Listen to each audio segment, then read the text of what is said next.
if you want. If not, share it after. Not a big deal. Ah, good work.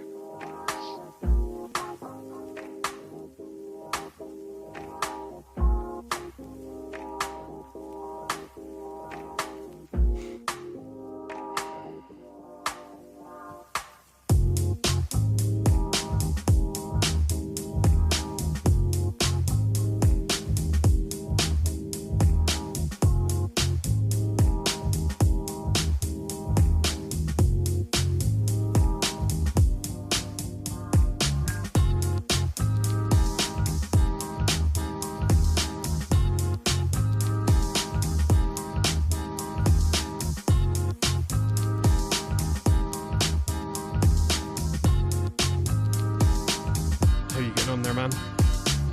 I'm good. Let me know. Nobody can hear us, can they? Nah. Cool. I'm just writing a tweet. Although having said that,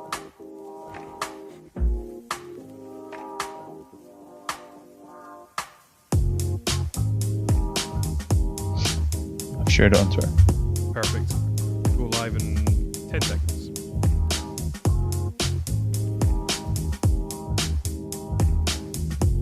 Okay, and in 3, 2, 1. This is 13 Minutes. I'm Elliot Reeves. My guest today is Mr. Gavin Bell. Gavin, welcome to the show. Thanks for having me on the show, Elliot. It's a pleasure. It's an absolute pleasure having you here. You're a fellow live streamer. I love a lot of the stuff that you've been putting out lately. Thank you. It's kind of new to the live streaming world. I haven't done it a huge amount other than the last few months, but loving it. Absolutely loving it. Yeah, yeah. Your journey over the last, I guess, probably year or so has been absolutely fascinating. Because, like, you know, our relationship goes back quite far. You were always a digital guy. You always were a Facebook ads guy. And then you became, I guess, a Scottish vlogger for a while. And then you've kind of pivoted back to what is your bread and butter. So tell me about that process. Yeah. So basically, you know, when we first met, the kind of content I was putting out there, I believe, was in the kind of business marketing related content. Mm-hmm. And what happened was I was creating content, starting to get familiar with some of the creators in the Scottish content world in here. And as I was producing I was producing a weekly vlog following me and my life as a business owner. And one week I decided to film my weekend to show what I was getting up to at the weekend. Mm-hmm. And I happened to be going up, I think, hiking up in Arthur's Seat in Edinburgh or something. And that one video then got picked up by like Edinburgh Evening News and stuff. And it like totally exploded compared to the numbers I used to get on other videos. And I was like, oh, that's interesting. So maybe people want to see, outdoor stuff. And this kind of led me on this journey of like filming my weekends rather than my weeks. And the videos, when I was making the entrepreneurial, if you want to call them that, vlogs, they were maybe getting 1,000, 2,000 views. When I started to produce the Scottish content, they started to go like 10, 20, 30, 40,000 views every week. I think the biggest one I got was 350,000 views, which was just absolutely insane. Yeah.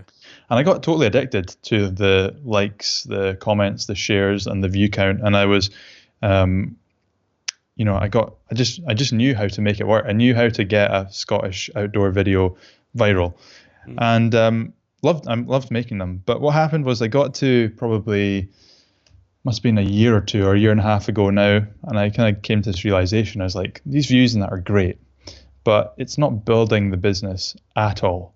And I have to be serious here. Can I continue spending hours every single week on this hobby, or do I need to, go back and pivot into the business related content that kind of I started with? And I made the decision to focus on the business and go back to the business content, which is and was quite a shock to the system when you suddenly have, 50,000 views every single week of American grannies absolutely loving your stuff to posting a business video and it getting zero engagement at all. It was quite a tough cookie to have, but it was the right move and the right decision. Yeah. So you don't regret it? No, not at all. Because if there were more hours in the day, I'd love to keep creating that Scottish content. But you know what? I'm not a Scottish tour guide. and I have to do what's best for the business and my personal brand from a business perspective, and not a hobby perspective. Yes. So in terms of your identity and your elevator pitch today, who is Gavin Bell? Yeah, so I mean, I work with brands all over the world now, and we run their ads for them as from the agency side. We've got two things really. We've got the agency where we run ads for people and build their marketing funnels for them, and then we have the Funnel Academy, which is a done for you, a done do it yourself program where people can join, get access to all the training, and implement these strategies and things themselves. Yeah. In what way has your business life been impacted by recent events? It's kind of funny. I was on the phone there to somebody, and they asked me the exact same question, and I naively, when this all kicked off, was like, it's not going to bother me at all. I'm not really that bothered because I've kind of got an online business. It's great.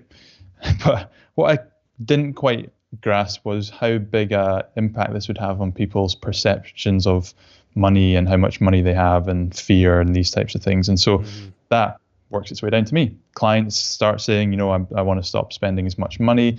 We're going to reduce budgets a little bit. People that are in the academy are going, you know what, $49 a month, that's another expense that I can't afford right now. So that then, 2 weeks into this, after me going, it's not going to bother me, I was like, oh shit.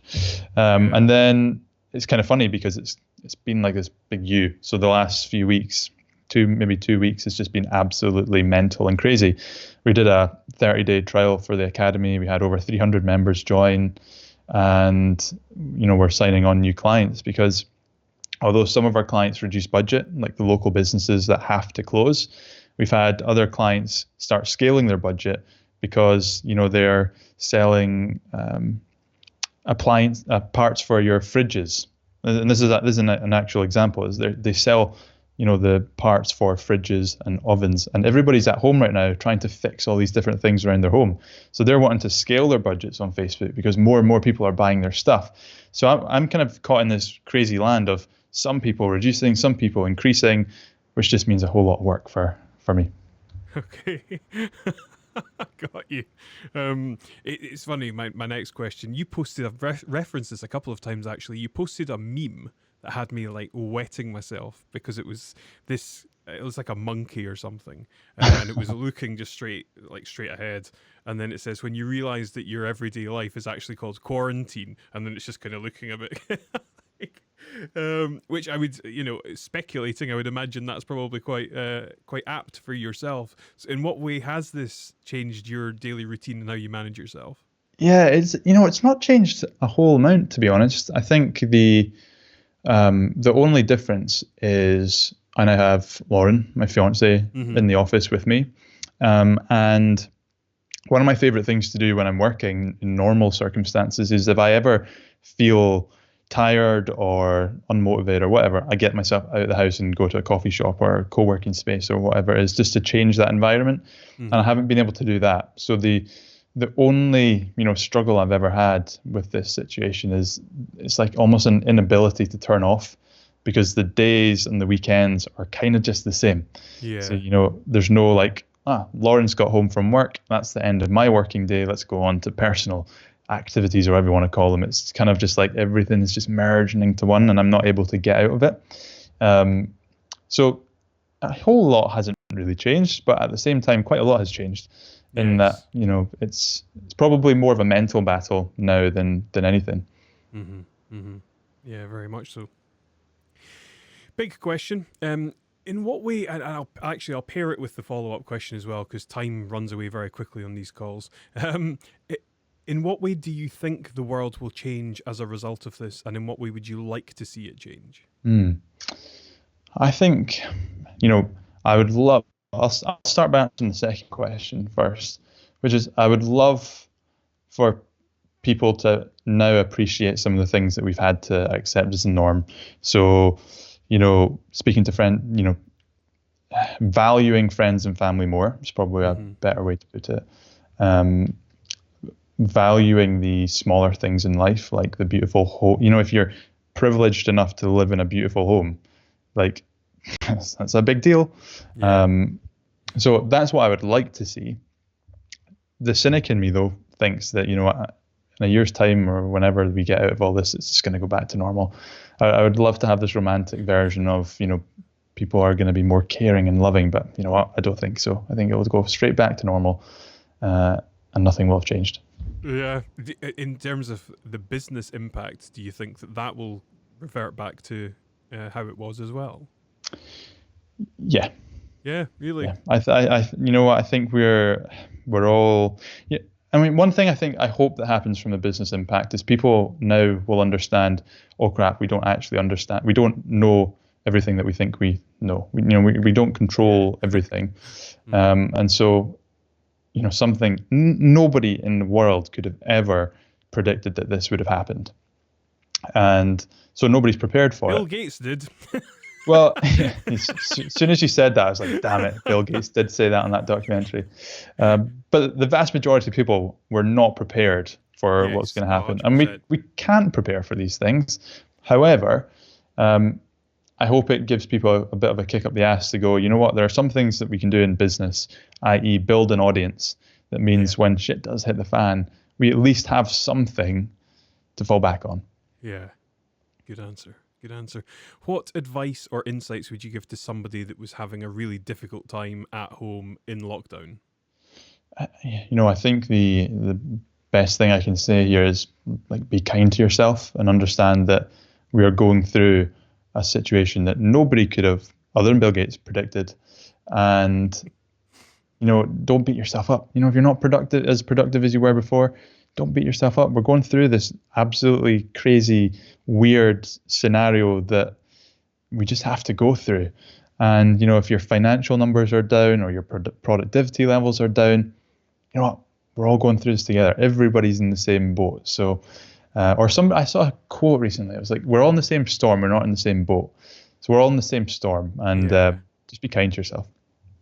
Love it. Great advice. Gavin, it's been an absolute pleasure speaking with you. It's always a pleasure speaking with you. That was fast. It was quick, eh? Where can people find you? Yeah, head over to mrgavinbell.com, or I'm on any of the social platforms at the same tag, at Mr. Gavin Bell. At Mr. Gavin Bell, and your podcast and your interviews. That you've got a lot of content out there. Yeah, got a lot going on. Good times. Your podcast's great, I have to say. Thank you. Enjoy it. It's good, man. Really good. Awesome. Well, I shall let you get back to your day, but as always, look after yourself, take care, and catch up again soon. Yeah, you too. Thanks for having me on, Elliot. Cheers, Gav.